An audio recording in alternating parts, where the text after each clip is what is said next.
बेंगलुरु में 5 सितंबर को Gauri memorial trust की जानिब से सहाफ़ी गौरी लंकेश के एजाज़ में मुनक़द एक प्रोग्राम में बात करते हुए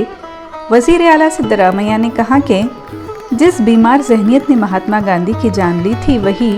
गौरी लंकेश, दाभोलकर, पंसारे और MM कलबुर्गी के कत्ल की जिम्मेदार थी।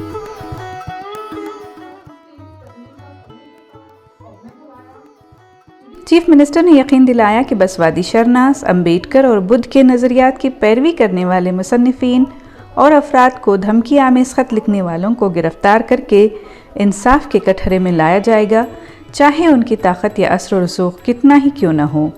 उन्होंने बताया कि चार्जशीट में 500 से ज़ायद गवाहों के नाम हैं और अदालत में मुकदमे की समाअत तेज़ी से जारी है।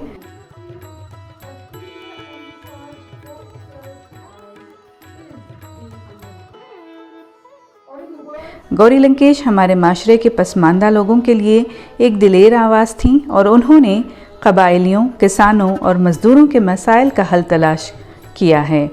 वज़ीर आला ने अपने गहरे दुख का इजहार किया और गौरी की जान लेने वालों को ऐसे बुज़दिल करार दिया जो गौरी का नज़रियाती मुकाबला नहीं कर सकते थे। आज हम सब के लिए ये ज़रूरी है कि हम गौरी की मीरास को याद रखें और एक ज़्यादा जामे और इंसाफ पसंद माशरे के लिए काम करें।